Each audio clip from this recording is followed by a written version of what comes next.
When you're climbing these dangerous mountains, you just can't ignore the feeling that death is always near. Despite this constant presence, when it really comes down, I know I would rather risk my life than admit to myself that I'm giving up.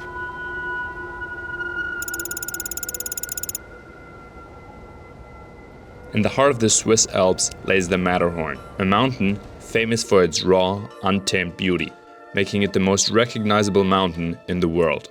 But underneath this majestic facade lays a deadly truth. Since the 1800s, not a single year has passed without claiming the lives of those who dared to challenge its heights. In fact, twice as many climbers have died here than on Mount Everest, making it one of the deadliest mountains in the world. Yet, despite its dangers, thousands of alpinists are drawn to the Matterhorn each year. As if under some irresistible spell, there's something about this mountain that grips you, that won't let you go until you've either stood on its summit or become part of its tragic history. So I just got off the phone with my mountain guide and we officially agreed on a date of when we're going to climb the Matterhorn. And that is in 4 months. Can you believe that? Even though I have never climbed a mountain higher than 3,000 meters before, 4 months to prepare for a mountain like this is pretty insane. So I've stripped all my training down to the bare minimum. I'm focusing all my efforts on mastering 3 essential skills that will hopefully give me the best shot at summiting the Matterhorn. Or at the very least, keep me alive while I'm trying. The first one is no fear of heights. Probably speaks for itself why this is necessary on a mountain that is almost 15,000 feet high. But that's enough talking. Now it's actually time to start doing. And for that, I spent an entire day hiking and climbing to reach the destination of my first challenge. The Stairway to Heaven. A crazy ladder suspended 700 feet in the air. It feels like the perfect place to get rid of any lingering fears of heights I still might have within me. I am now climbing the most dangerous ladder in the world. As I stepped onto the ladder, my whole body tensed up. I couldn't shake the thought that if something went wrong here, I'd be completely on my own. Yeah, let's make our way up. No rescue, no second chances. Just me and the drop below.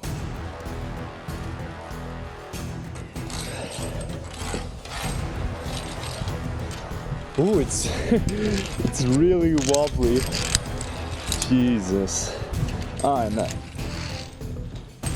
gotta clip these things.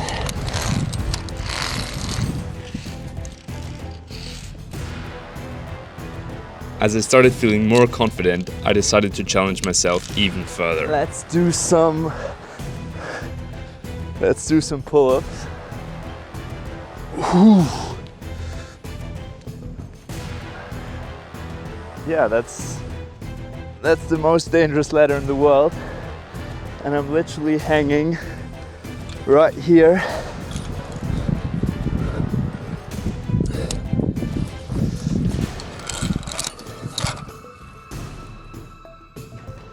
This is crazy. The climbing part is done for now. After I clambered my way up the ladder, there was only a bit more climbing and hiking until I reached the summit. Now there's only one last thing to say, and that is off to the next adventure.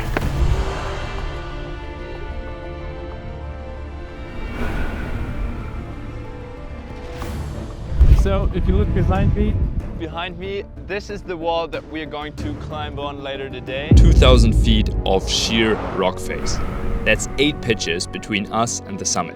And if we can't make it in one day, we even brought a portal edge, which is a portable platform that allows climbers to sleep suspended on the side of the mountain. This expedition will hopefully help me develop my second skill essential for summiting the Matterhorn, rock climbing, because some parts of the Matterhorn involve scaling steep, challenging walls. It's extreme climbing. Yeah, it's difficult, yeah. Then we set up the portal edge right here. This is Julius, my cameraman. I've known him since childhood and he has literally never climbed outside of a gym before. And this is Christophe, our mountain guide. His main job? Making sure we don't fall to our deaths. Oh, and he's really into animals. Oh look, it's a salamander. As we packed our gear, we couldn't help but joke about what gourmet meal we'd have on the portal edge. And some fondue. Right. With a light dessert. For the fondue? No, it's a chocolate fondue. We have so much gear, it's like as if we would climb the Himalayas. Jesus Christ. It didn't take long for me to realize that my white running shoes wouldn't stay wet for much longer. Really muddy. Drenched in cow shit. No, just the white. So right now it's just some easy scrambling to get to the beginning of the route.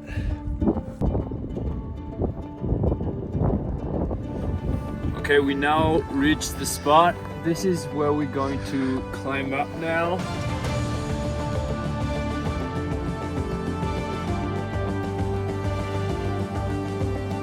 So that was the first pitch. Now we're entering the second one.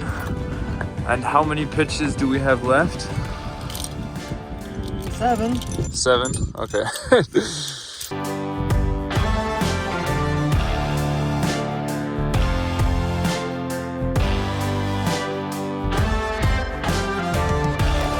I think climbing in a climbing gym is a completely different thing to climbing on an alpine terrain.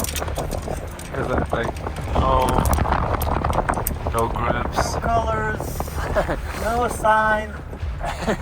Christophe always led the way, climbing first, and once he reached the next platform, we followed. The higher we climbed, the tougher the routes became. It finally reached a point where my arms felt like they couldn't hold me any longer. That's when we decided to set up the portal edge and save the rest for tomorrow. Jeez, I made it up to the portal edge. Quite comfy actually. Let's see how the night will go. Hopefully there won't be rain. Just as we were laying there, side by side, packed together like sardines in a can, something magical happened. That's not the most beautiful thing I've ever seen in my life. Look at the view. Currently 900 feet above ground, something like that. And look at the beautiful sunset, isn't that crazy? We felt like we were on top of the world, but whenever we moved even slightly, the portal edge suddenly sank by a couple of inches. But then a sudden weather change arrived, and within minutes we were surrounded by thick clouds, and the wind turned into a whipping frenzy. Okay guys, curled up in our sleeping bag, and it's really windy. I don't know if you can see. So I think it's going to be a cold night.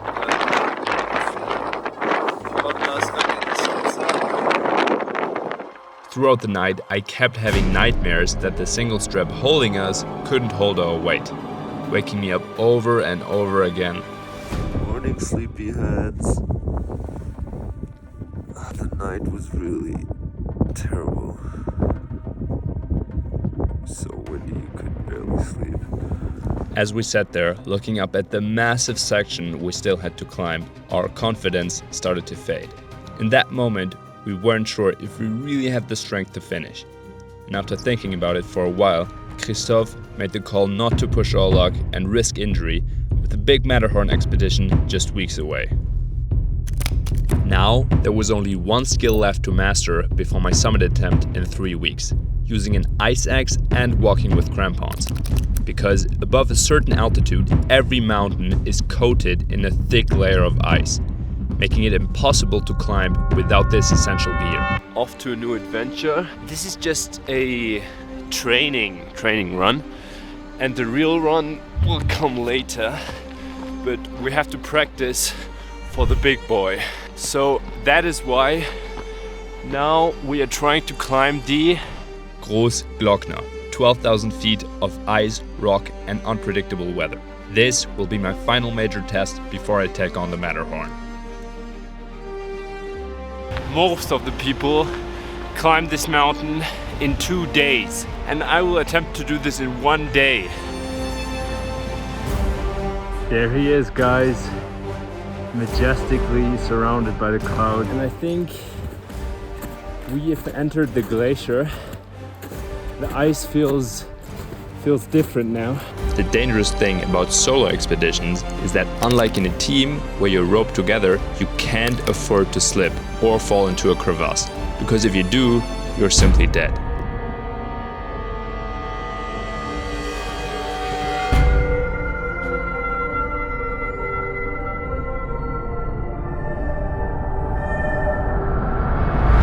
With that in mind, walking over these narrow ridges for the first time in Crampons made me realize I was literally standing on the edge between life and death. Guys, we made it. After solo summiting Austria's highest mountain from valley to summit in just 7 hours, I felt like the king of high altitude mountaineering. Nothing could stop me. My confidence came to a screeching halt when I arrived in Zermatt, where I was hit with 2 pieces of bad news at once. So behind me you can see the infamous Matterhorn, and I just spoken with my tour guide that it snowed heavily last night and it will snow heavily this night again. So the climb will be very dangerous and I should strongly consider not making my summit push tomorrow. But I think, yeah, I mean, we're here. I don't got much choice. I mean, I have to try. It didn't end there. Due to bad weather, my mountain guide cancelled our tour for safety reasons, leaving me no choice but to improvise and hope I'd find someone at the hut where I'd be spending the night before my summit push. Going solo definitely crossed my mind at this point, but with no clear trail on the Matterhorn, I know I'd be really pushing my luck. There it is, guys. We reached the Hornli hut. Pretty exhausting hike because of my heavy ass backpack. That thing weighed like, I don't know, 20 kilos. So this is where I started, down there in the valley, and this is where we're going to sleep tonight. And that's when I met. Yeah, Yvonne.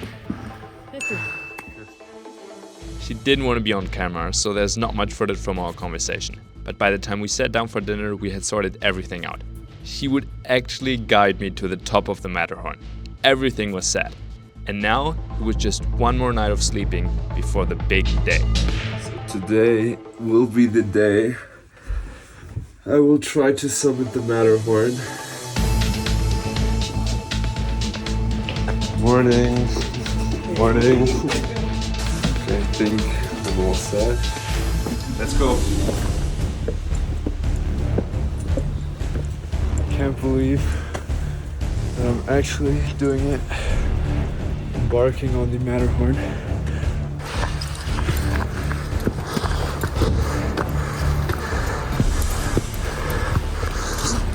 Yvonne told me our weather window is extremely short. We don't have time to stop and film everything.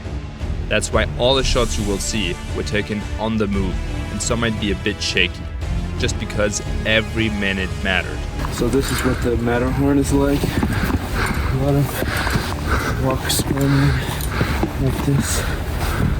On a typical day, the Matterhorn would be packed with climbers. You'd see a line of people with their headlamps glowing in the dark as they make their way up the mountain. So this little group right here, 6 people, 2 mountain guides.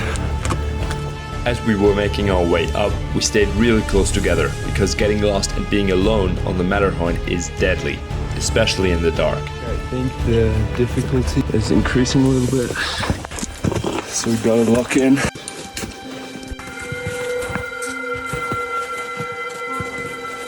There it is. That's the summit of the Matterhorn. Oh, good. Yeah, almost too good. Almost too good. Yeah.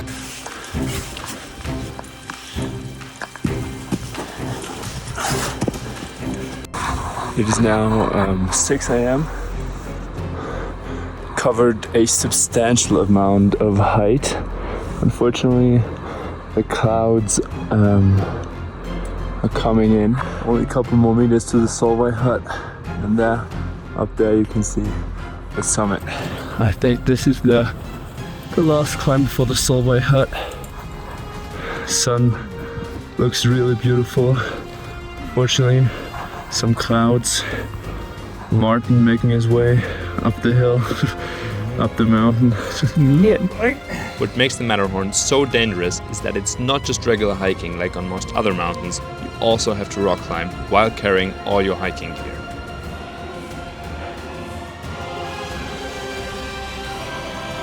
Reached the Solvay hut about 2 hours in.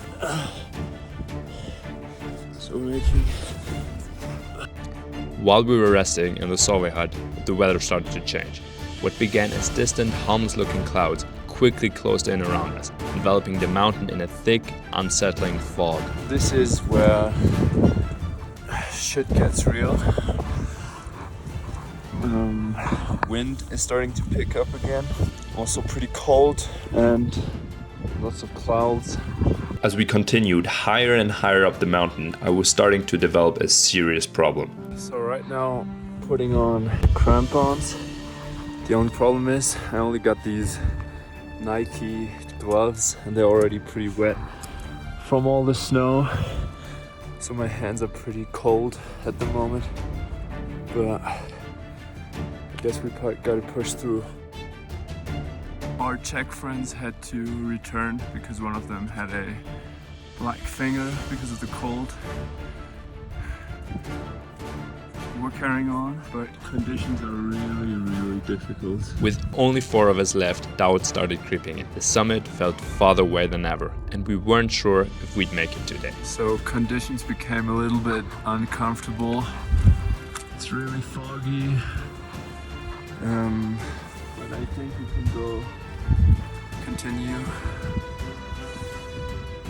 It's just that this really slows us down. And finding the route is really tough. To my absolute horror, 2 more members of our group decided it was too risky for them as well. And then the inevitable happened. Okay guys, bad news. Not my decision, but mountaineering guide said we can't go further. It's too snowy, we can't see anything, and the weather won't get better, it will get probably worse, so yeah.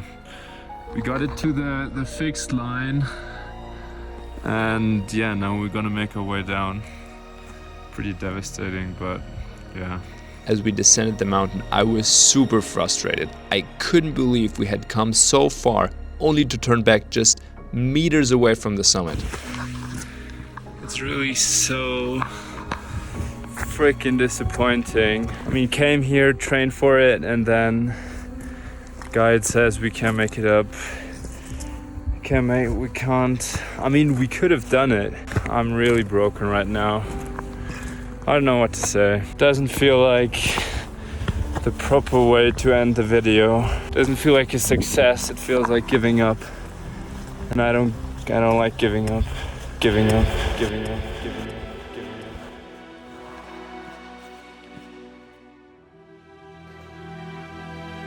Is this the end? Hell no. I'm not going to end my mountaineering career like this. And I thought long and hard about how I could redeem myself. How I could still summit one of the world's legendary mountains.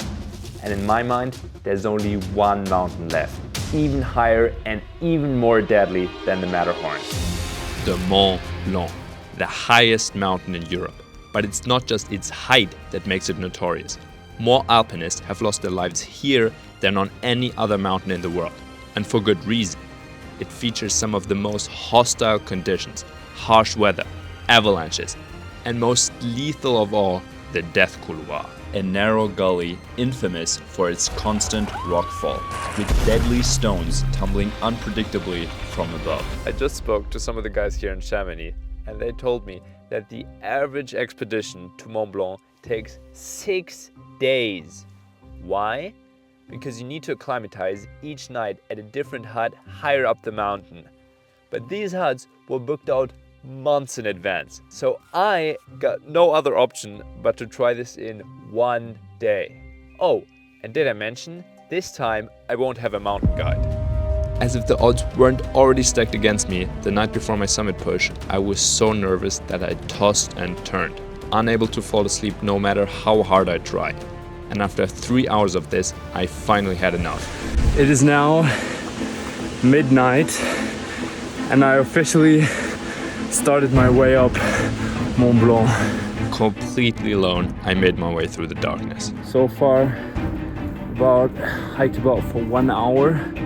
Already pretty much drenched in sweat. I was making good progress and soon reached the rails of the Tramway du Mont Blanc. Since it was under construction, there were no trains running at the time. Things seemed to be going well, but soon my luck took a turn for the worse. Guys, I got lost, but I got off track.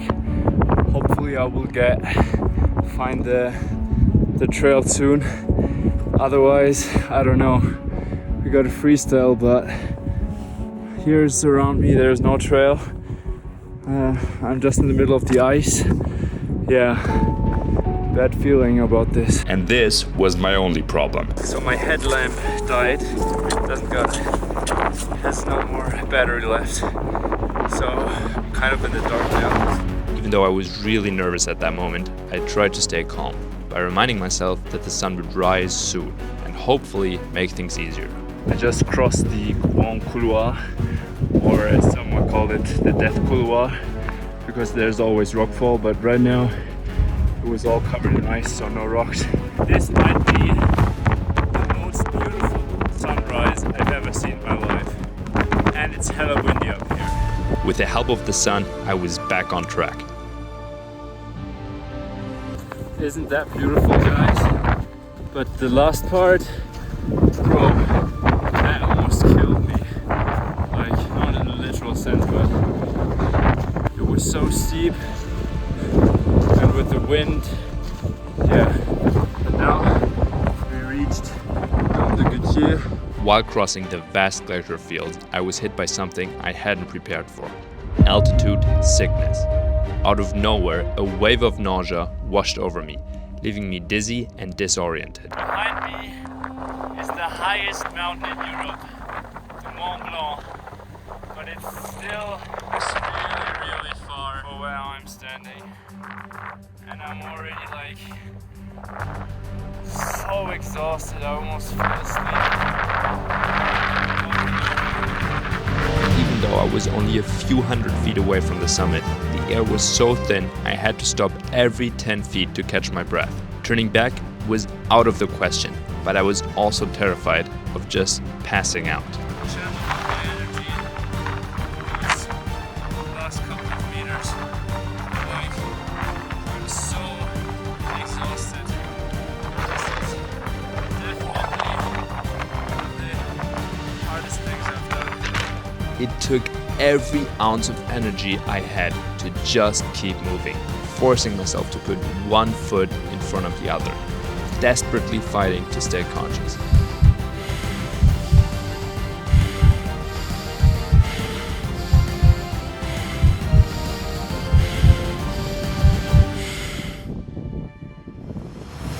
That's it.